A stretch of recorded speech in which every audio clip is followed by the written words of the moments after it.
Welcome to Positive Talk with Kevin McDonald. Hey, that's me. Hi, and welcome to Positive Talk. Our show features the best positive stories and people from around the globe as we endeavor to answer the universal question of why am I here and what is my purpose? Understanding that can change everything, and knowing your greatness is fundamental to living your best life. So join us right now as together we work to create the adventure of our lifetime.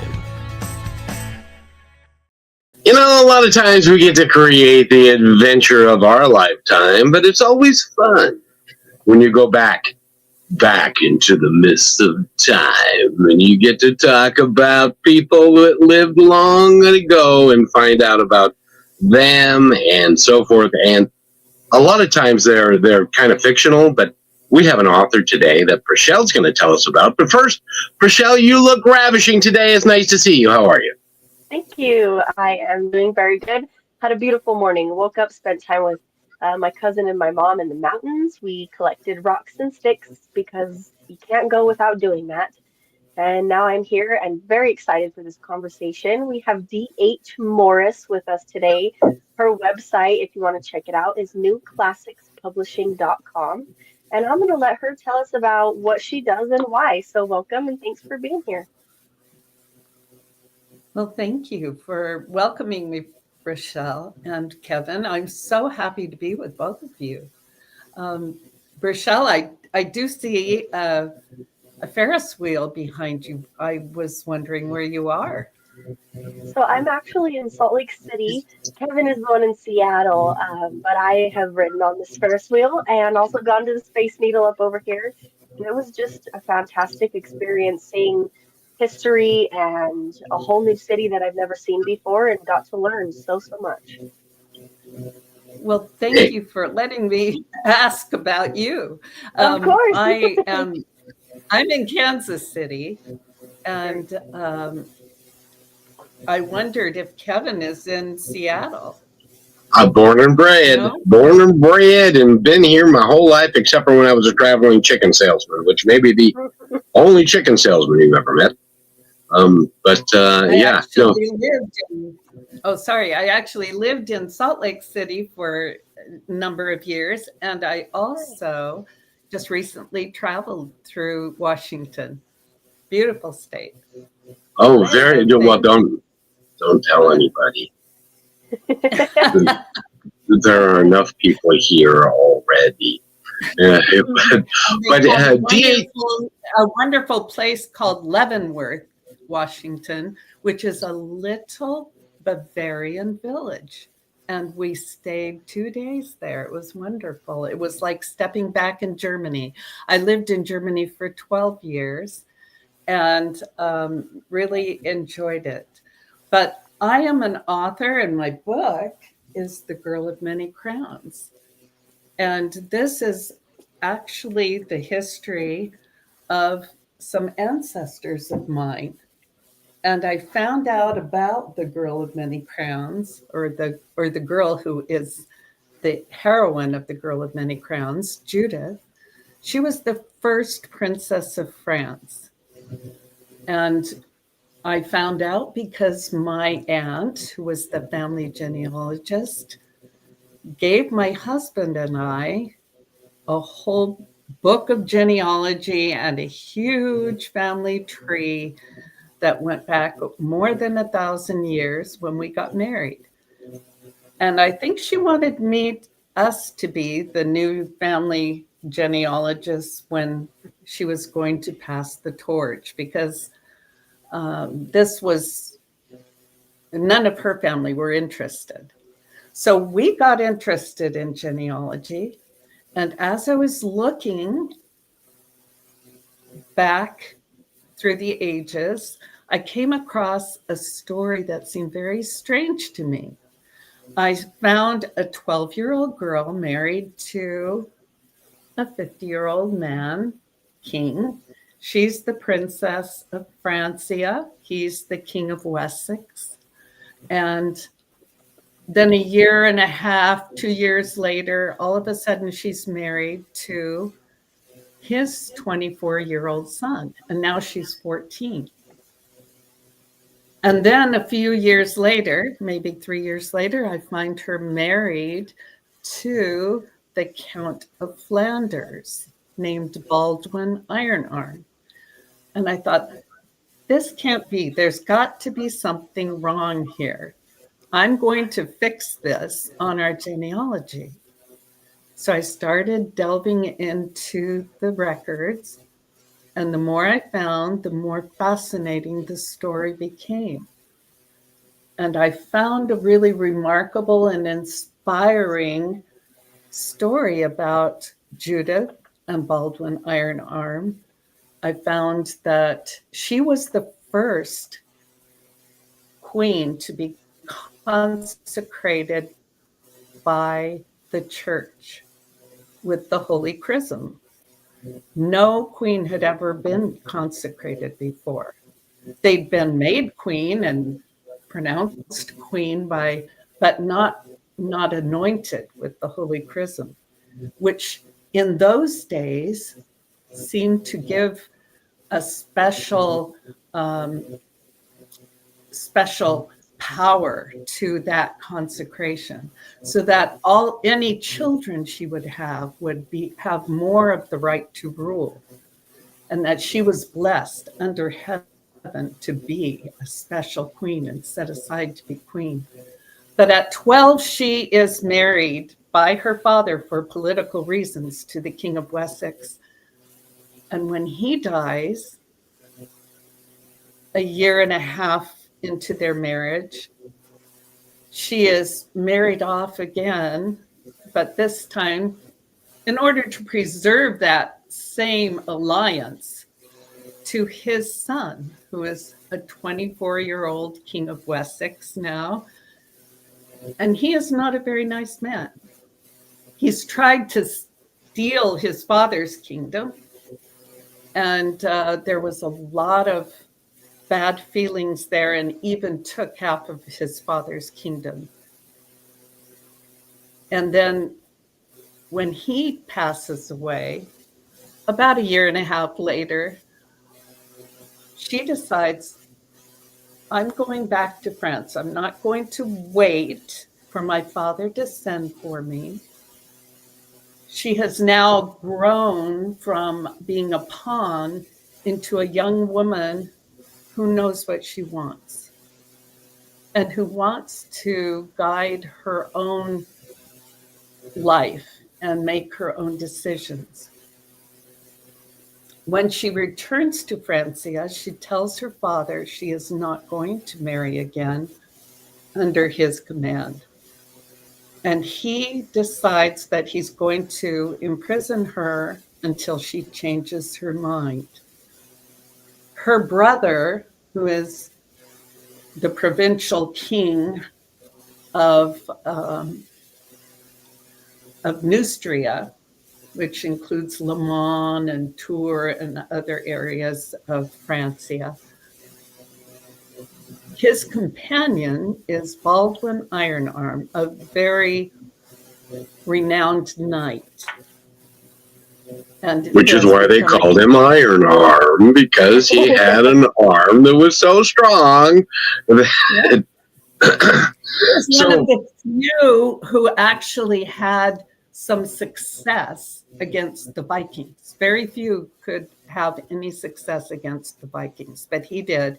And he and Judith fall in love, and they plan an escape.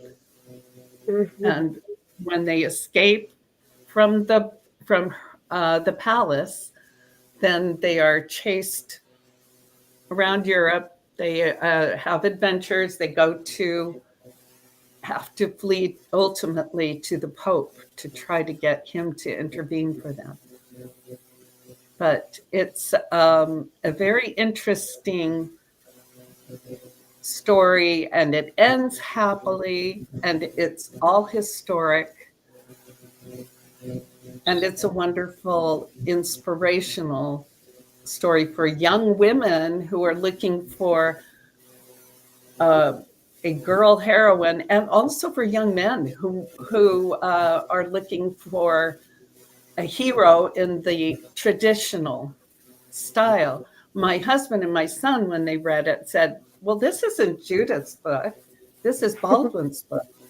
They totally related to his, because we have Baldwin story as he enters the service of King Charles and becomes the companion to Judith's brother Louis the Stammerer. And then we have Judith's story in Wessex. And they run parallel, because we find out all the wars and everything, Viking attacks and assassination plots that are happening in Francia through what Baldwin is experiencing. And through Judith, we find out what's happening in Wessex and what's happening to her as she evolves into a young woman who's very strong and has a lot of faith. And then when they come together, then it's their story. Can you imagine, just for a moment, you know what they call marrying a 12-year-old girl today? They call that a pedophile. And they would spend the rest of their life in jail. But women were treated as property back then. And when she was married off, they did it for political reasons, so that they could keep both kingdoms would not war on each other because of the family relationship. Am I correct in that? Yes. In Francia, they had a law that the girl had to be at least 12 to marry. The boys had to be at least 15. But the boys were also used as pawns. And that's another story, because the king would decide who you were marrying if you were one of his children. So if you were, and when the book starts, her 9-year-old brother already is betrothed. Louis is already betrothed to someone he's never met by his father. Now that changes throughout the book. And there's also a little rebellion that goes on when all three of the king's children decide at the same time. When Judith decides she's going to flee from her imprisonment and marry the man she loves, then her two brothers decide they want to do the same thing. So then the king is presented with all three of his children rebelling at the same time, which was very interesting. And the brothers also helped with the escape. Good. And this is a true story, and you've done a lot of research on it. How long did it take you to do all the research necessary? Because records back then were not really kept as well as they are today. Yeah. Well, they're kept in Latin, and that's the biggest issue. Is it not all? A lot of them are translated, but we do have some excellent medieval scholars, especially in England at Oxford University, etc., who have specialized in Judith's father, King Charles, and have translated a lot of those records. I'll give you an example of one of the challenges. I knew that she had been consecrated. It was the first consecration of a queen when she married King Athelwulf, king of Wessex. And I thought, okay, I found a book on Amazon that has that consecration in it. I have to have it. So I got it, and the whole book's in Latin. I couldn't read it. Well, that's kind of cool. And so you have to get a Latin expert. And by the way, since Latin is kind of a dead language, there aren't a whole lot of them hanging around these days. Exactly. So by the way, we're talking to D.H. Morris, and we are going to talk about the girl of many crowns. And Rochelle, would you like to take us to break? I'd love to, because I have a question when we come back. Okay, Thanks for listening in with us. We have another 45 minutes, so don't go anywhere. We're talking with Kevin, myself, and D.H. Morris, and we're going to touch base more on her book, The Girl of Many Crowns. and we'll be right back. You became a real estate agent for freedom, success, and real momentum. So why are you still stuck waiting for closings to save you? I'm Ophir Adar, founder of Real Momentum, and I help agents like you become seven-figure earners. My first client that I coached, brand new agent, made $250,000 back in 2006. What's the secret? You feed your white wolf. That's the part of you that's bold and unstoppable and a closer and able to build rapport quickly. So click Get Listings at Real Momentum and let's unleash your real estate potential. You can't hear it. Da-na-na-na-na-na. Can you hear the music? No. Oh, and D.H. Morris is with us. And Rochelle, you have a question. Yes, I'm wondering, as you went through all of this, what were parts of it that impacted you the most and made you think about yourself and how you were able to relate also to this girl that was related to you hundreds and hundreds of years ago? I think for me, the most poignant parts were her having to choose to disobey her father, because she was obviously respectful of his situation. Right. His kingdom was surrounded by enemies. He was trying to hold it together. He was under attack by Vikings. His stepbrother was trying to take his kingdom. He had rebel lords who were rebelling. And this was her part to try to hold that all together. Yeah. So it would have been a very difficult situation for her to have to say, no, I'm done. And then also with Baldwin, when he comes to the service of the king, it's a great honor. He's excited. And then when he's given the job of being the companion and mentor and arms instructor of Louis, this young boy, this 9-year-old boy, and he's only 16 approximately, then he takes an oath of loyalty, and that he takes that very seriously. His oath is to protect the king, to serve the king and his family, and to protect them with his life. What does he do when he's faced with the decision of either following the king or following a member of the family, protecting a member of the family from the king? You know, either way, there's some question as to where does your loyalty lie, because you have promised to do both. Yeah. That's a hard decision.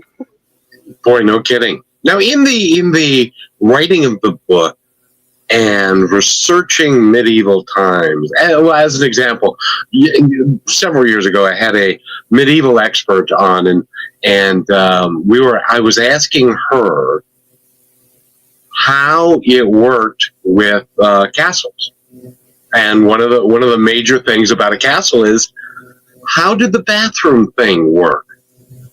And she said, well, there's a reason. There are two reasons why they had a moat around castles. One was to protect from other folks, and the other one was the bathroom was on the outer side, and I'm sure that you know this, DH, but the bathroom was on the wall, and there was a hole in the wall, and that's where people would use the restroom, and then it would go into the moat and stuff like that. Does that ring true to you? That does, but that was probably more medieval period. This is early medieval. So this is earlier than a lot of the ideas that we have about medieval times. And usually we think of like the 12th century but this is 9th century, and it's coming out of what a lot of people call the Dark Ages. And Yep. it was, except for this little bright spot with the Carolingian Empire.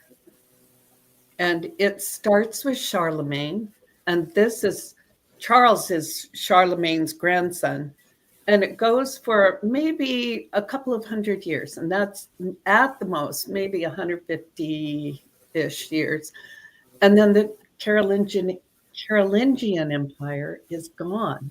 But during that time, we see amazing progress in education, in culture, in beautiful buildings being built.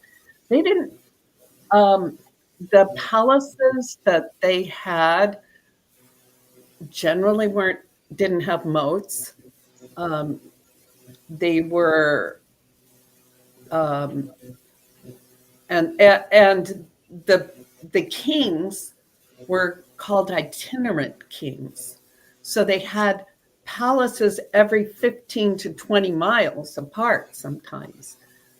And they would stay at one palace for maybe 6 to 8 weeks. And then the whole palace would move on to the next spot in order to not put a big tax the people of the area, not put a big responsibility for them to provide food or the forests to be overhunted. And then also that would give the king an opportunity to listen to all the complaints of his nobles in that area. Because if you didn't visit, you didn't know what was going on. And there could even be rebellion starting to foment. And you wouldn't know about it unless you were in contact with them fairly regularly. So they also had assemblies where they would call people together, and everybody would have to bring their money and their tithe to the king. And this gave the king the money to function and run his court and armies, etc. And this is where they would pass their laws. So it was slightly different. Probably it was more the basin under the bed, and then the servant has to go out and empty it. I don't think I'd want to be a servant in those days. But it's interesting because when you talk about it, well, as an example, when you mention that they had houses or palaces that it would be 15, 20 miles apart, that would be a 2 or 3 day travel by the entire caravan and entourage, wouldn't it be? At least one full long day of travel. They could walk probably further than we can nowadays, but you never wanted to expect more than 20 miles on a good travel day. But 15 was a long day, and they would have a whole procession of maybe 200-300 people in that procession, just moving along, and with wagons, carts, and horses, and walking, depending on what their station in life was and their ability to move. Of course, they would keep a skeleton crew in each of the palaces to maintain until and to get ready for the next move. But that's also covered in the book. I tried to give an example of what it was like to go from palace to palace as well. So when they were building these palaces, what were they building them out of? Just like clay and bricks and wood, or was it like beautiful minerals that they were finding? How did that work? Well, these were mainly, most of the palaces in the book were built under the reign of Charlemagne. Charlemagne loved very beautiful materials, and he Yeah, imported a lot. A lot were given to him, marbles, granite, all kinds of beautiful materials. And yeah, so, yes, they were very opulent structures, and yeah, quite sturdy. I bet. But they had to be, and also, the one thing that I don't know, because you're talking about a lot of different kingdoms that were in what when modern day France and Germany and those. How many kingdoms were there? Do you have any idea how many minor kingdoms and major kingdoms were out there that these guys had to contend with? Well, with this book, we deal with Europe actually being born and what we know of Europe right now. This was the time. I cover 7 years during that time, and they were very critical years. King Charles, Judith's father, was the grandson of Charlemagne. Charlemagne's son, Louis the Pious, who was the father of King Charles, inherited all of Charlemagne's holdings. But he had several sons, and he needed to divide up that empire between his sons. Unfortunately, and actually I'm working on a prequel to the book that will explain all of this. There was a civil war when Charles was born because his older brothers, who were half brothers, did not want him to have a part of the empire. And when he was born to the second wife of Louis the Pious, it really set off a civil war. And his mother, who was named Judith and who he named his daughter for, had to do everything in her power to keep him alive and to claw out a portion of that empire for him. And so there really is, at this time, in the area that we know of, which is Germany and France and Italy, there are like 4 or 5 different little kingdoms. Provence is its own kingdom. That later becomes part of France.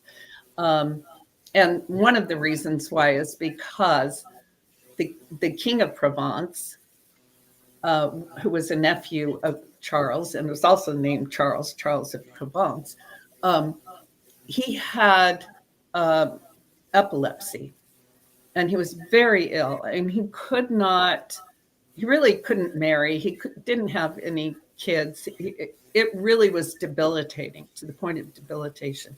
And so if you died without issue, or what they considered legal issue, then all of a sudden, all your relatives are in there trying to fight over your kingdom. And at this point in the book, when the book starts, Charles' older brother, Lothar the First, who holds a part that's called Lotharingia, part of the empire, he has died and his son has taken over, Lothar the Second. But he has a wife he wants to get rid of. He was forced to marry this wife. He didn't want to marry this wife. He never has relations with the wife. And he constantly, through the book, trying to get rid of her because his concubine, whom he has always been in love with and eventually has like 5 children with, he wants his son through this. He wants to marry the concubine and have the son take over. But that's part of the politics. There's a lot of politics in the book.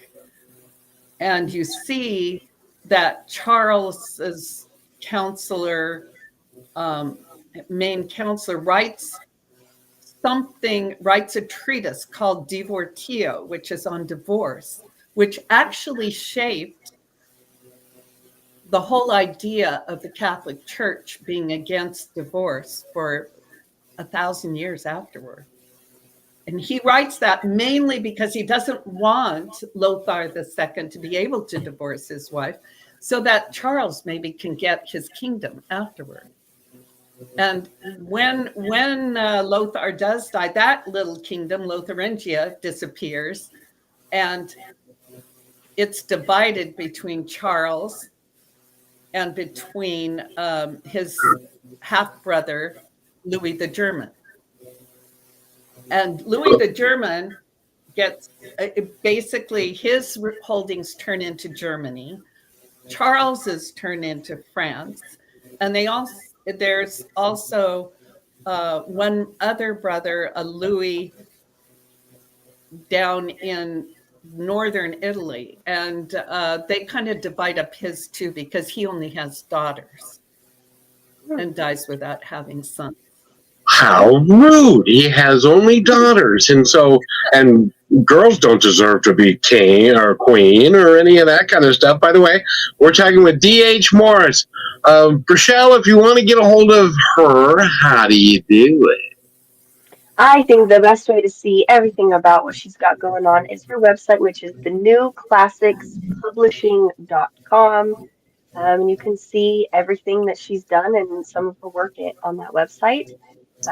Is there any other ways that you do prefer people to contact you or reach out to you besides buying the book on Amazon or anything? They are welcome to use my email, which is dhmorris00@gmail.com. Always glad to hear from readers and answer any questions that they have. And she's written the book. It is a historical book and it's called The Girl of Many Crowns. And we need to take our halftime break. We will be right back in just a moment. You're listening to Brushwood Media Network, the best in syndicated talk, news, and entertainment shows. As you go about your daily life, look closer. As you gather with family and friends who love and support you, look closer. There are youth right in your community who don't have the home, warmth, and healing you have. So look closer. Every year across America, a staggering 4.2 million youth are homeless or trafficked. And for 50 years, Covenant House has worked relentlessly to keep them safe and protected. Tonight, 2,000 young people will sleep safely in a Covenant House bed.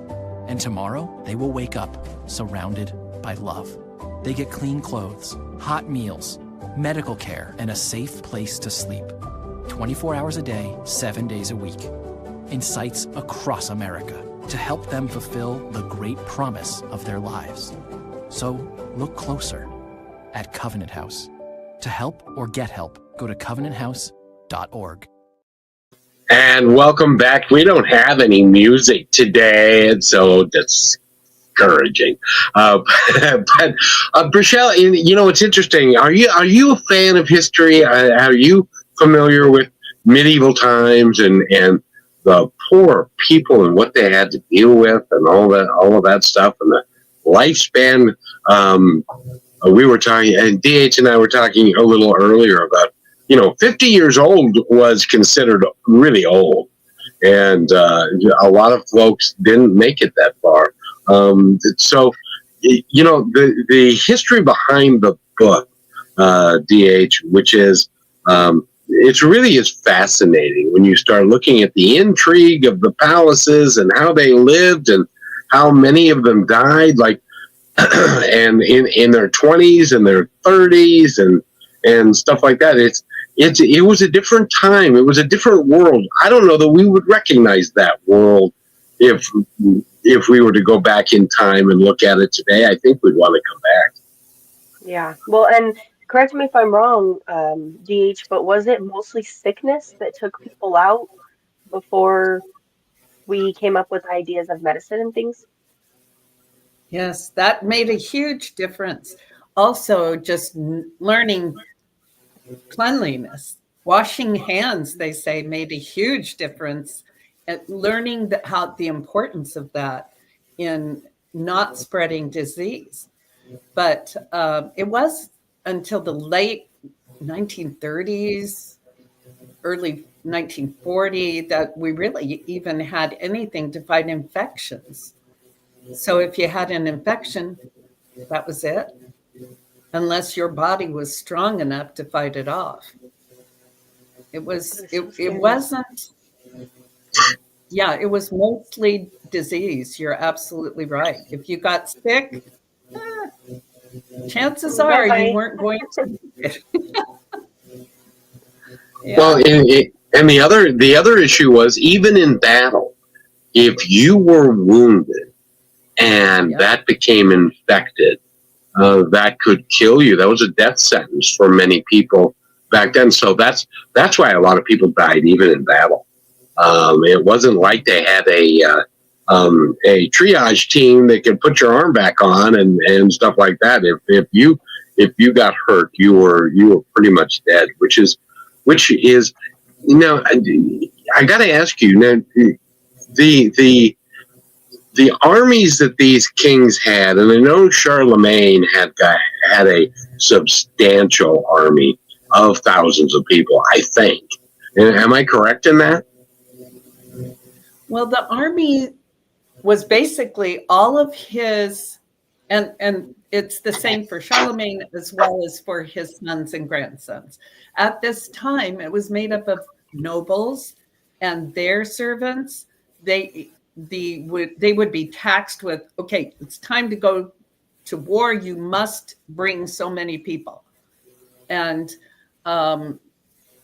also not just the nobles, but the clerics. So if you were the head of an abbey, you would be a fighting priest, basically. And you would bring some people with you as well. So this is what it would be like going and saying, okay, everybody in household it would be like a modern draft, basically. But everybody who is eligible, who has any ability to fight, is eligible, and you better show up. At his beck and call.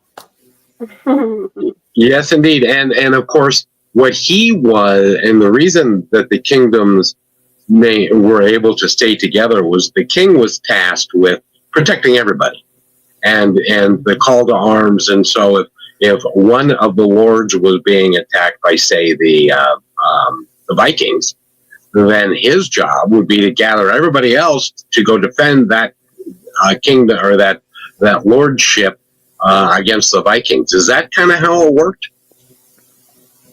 That is also the other source of the king's power. And this really made me appreciate the Constitution having a separation of church and state, was that the church and the king were symbiotic.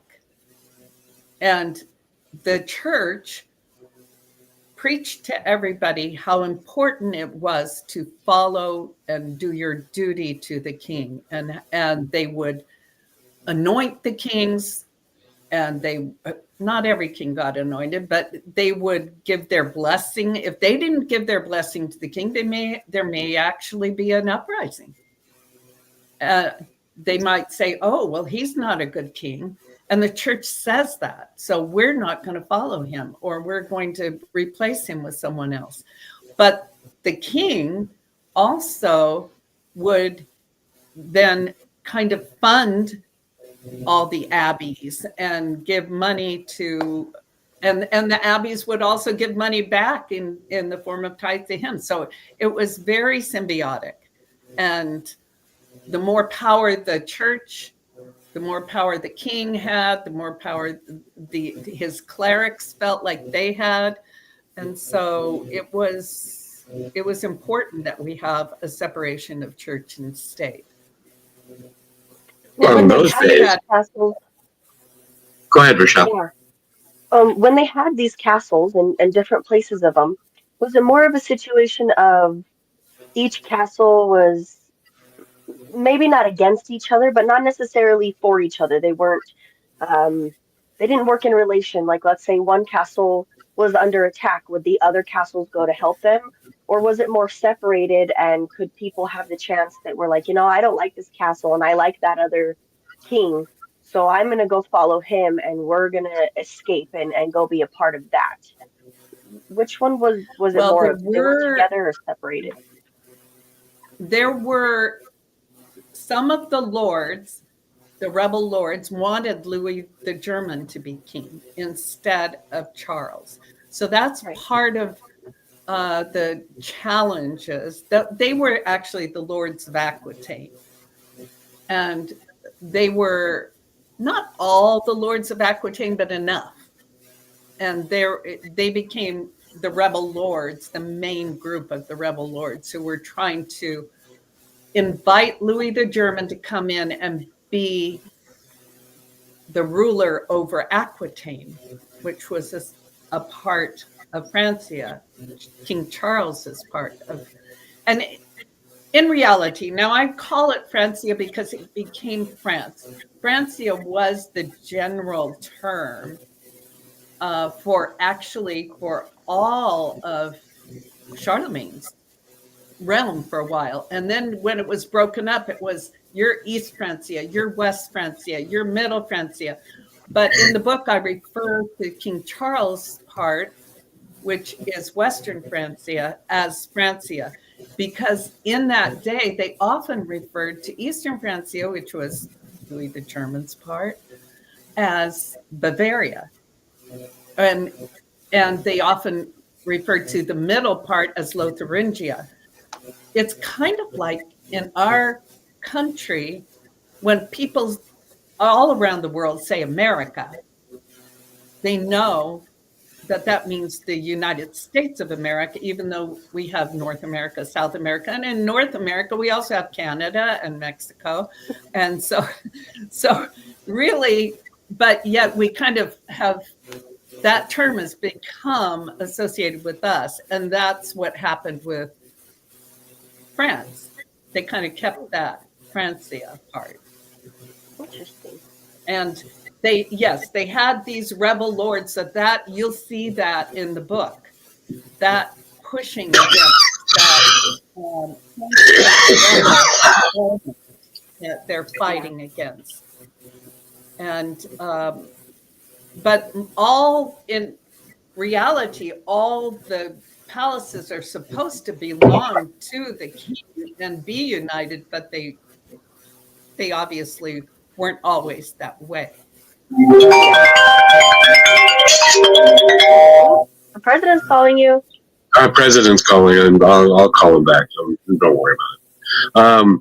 I got to ask you, because of the research that you've done, what was communication like? Because how would a king know if, say, 100 miles away, there was an uprising of a minor kingdom of somebody that was saying, I want to be king? And how would they know? Did they have a courier service? Did they have guys on horseback? Or was it just a matter of them having spies? And I imagine there's a lot of intrigue involved in trying to make sure the communication was upheld and all that kind of stuff. And before you answer that question, I want to give you all the time you have to answer it. So let's take our break real quickly so she can explain it all. Got it. And she just keeps me on the straight and narrow. You are just so good. And we will be right back. When the game is on the line, championship teams know the game plan. They communicate and work together to win. We all need a game plan to protect ourselves online. Talk to family and friends so they know how to stay safe too. Create strong passwords, turn on multi-factor authentication, update software, and recognize and report phishing, because online safety is not something you want to fumble. Get more game-winning tips at CISA.gov/secure our world. Then share them with family and friends. Are you looking for a powerful way to grow your brand while making a real difference? Well, Positive Talk is the perfect platform to align your message with inspiration, hope, and meaningful conversations. By sponsoring Positive Talk, your brand will reach an engaged audience that values positivity and connection. People who want to support companies that share their values.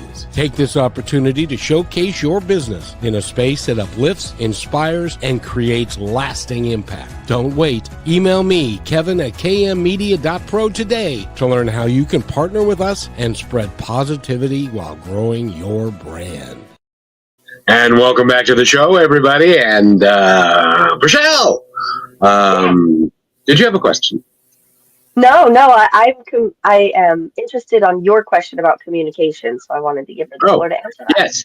Yeah, the communication, because, way back in the 1800s, before the telegraph was invented, we had something called the Pony Express.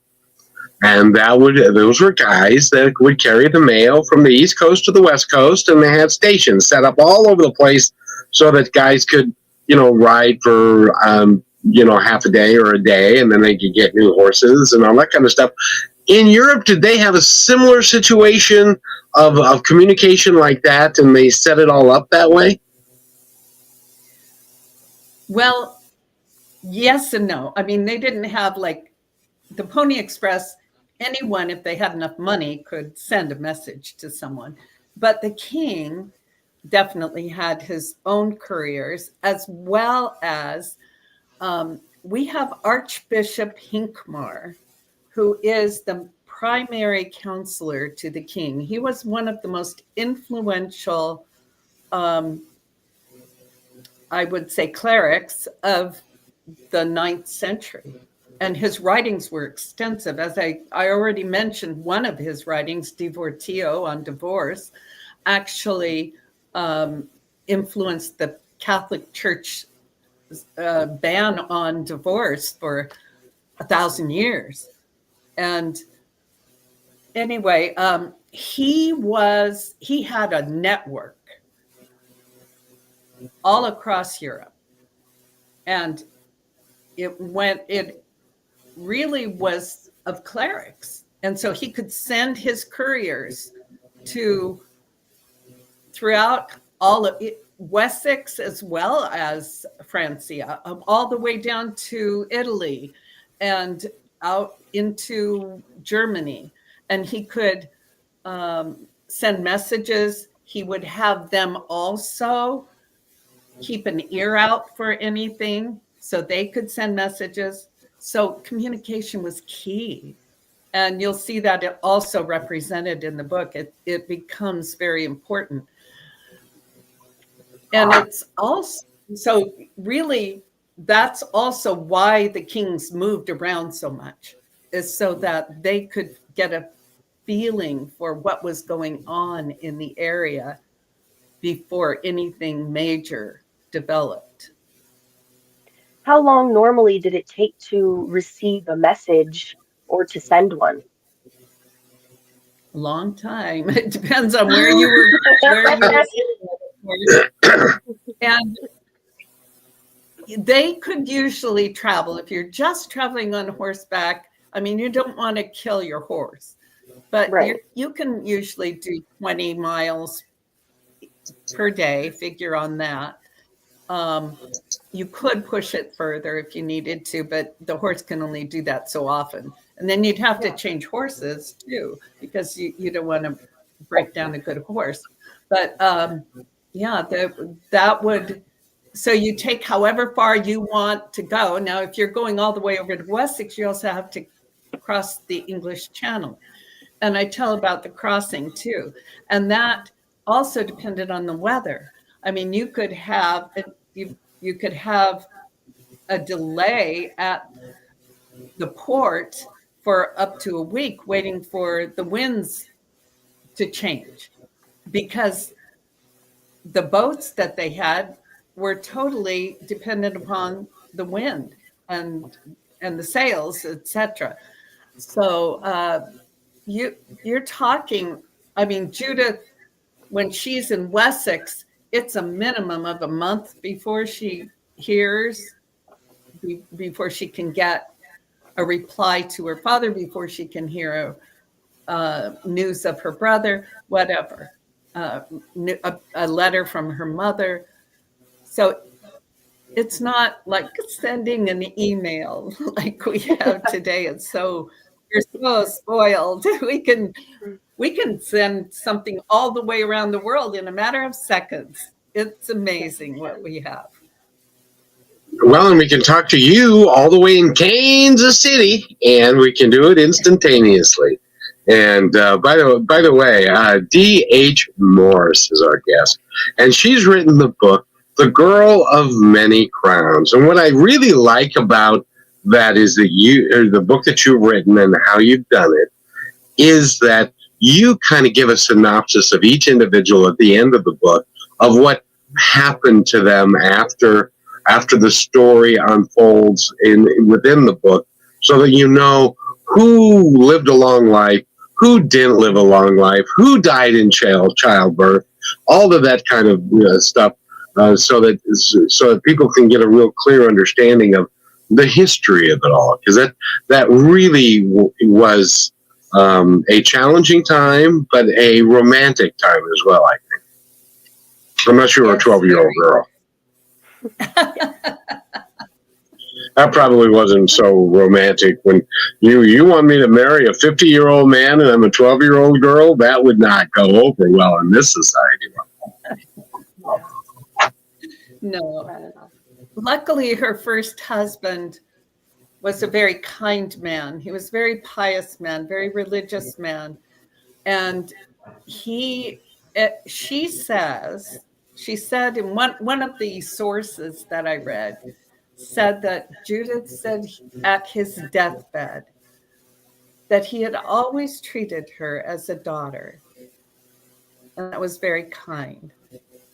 And she loved him for it. And she said his name was very befitting to him. His name, Athel Wolf, means noble wolf.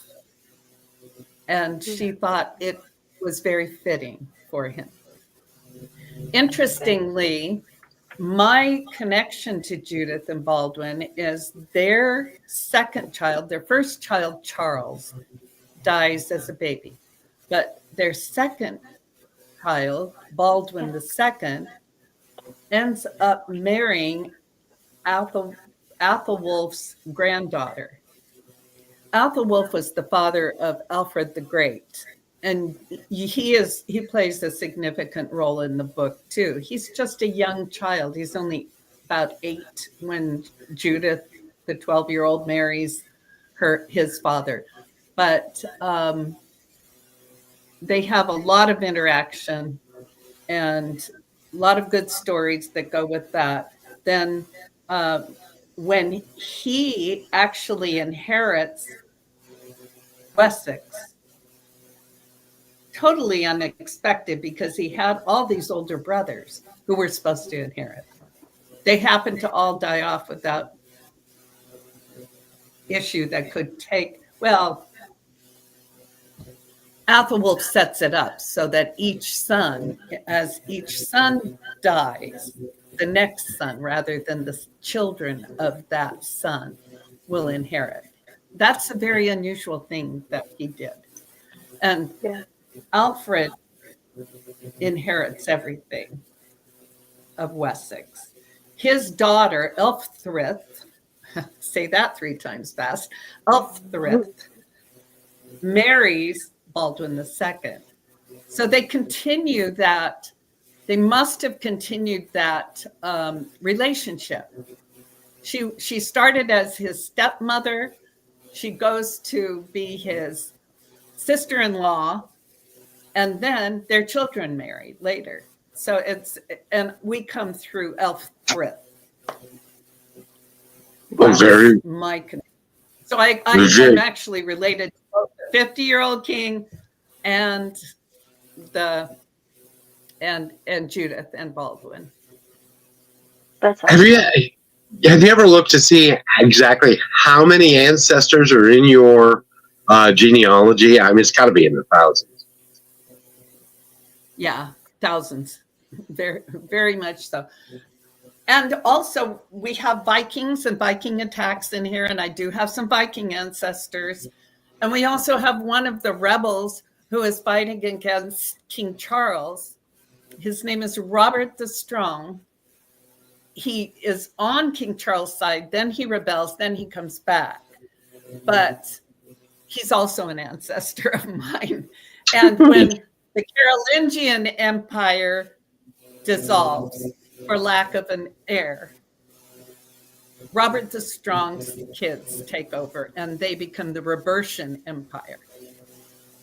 Oh, very good. It's all kind of related. And by the way, D.H. Morris has been our guest, and we're going to run out of time, so I want to make sure that you get all the information that you want to get out about the book of The Girl of Many Crowns, which I highly recommend. It's got a bunch of 5-star reviews. You can pick it up anywhere. Anything else you'd like to add before we go, my dear?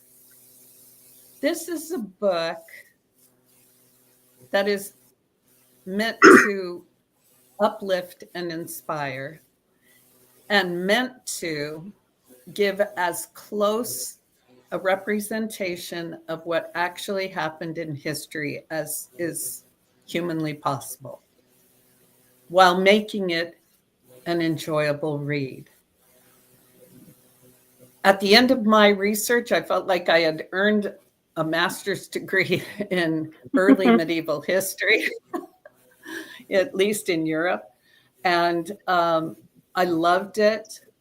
I've had people readers say to me that they would love to see it made into a movie because they want to show their daughters this over and over, and their granddaughters over and over again.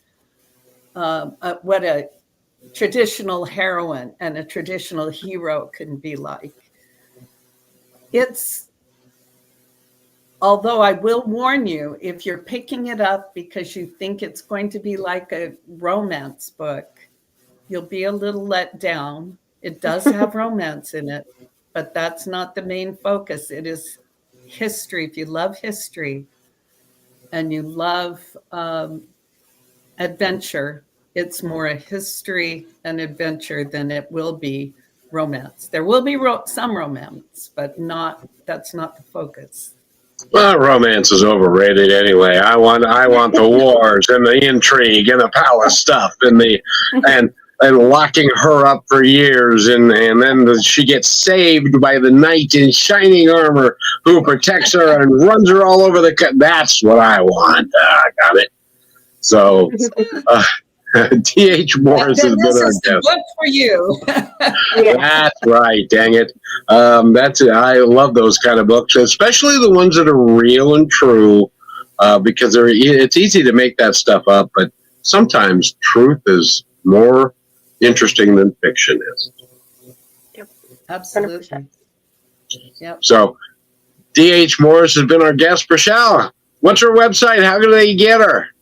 Yes, go find the book, which is Girl of Many Crowns. You can find it on Amazon. If you go to your mom and pop's bookshop around the corner and you really like it, tell them to order a few extra so we can share that with readers. And then go to her website, newclassicspublishing.com. And there's a good breakdown and even a little video for you to watch. So as Kevin said, thank you again so much, D.H. Morris, for your time. And I'm excited to see what more stories you come up with and make another book. Indeed. And thank you so much, and we got to go. So have a great day, everybody.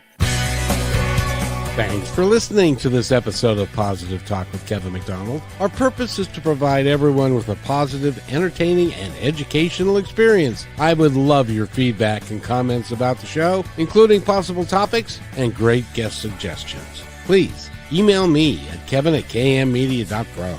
And remember, be kind to one another because each other's all we've got. That's Kevin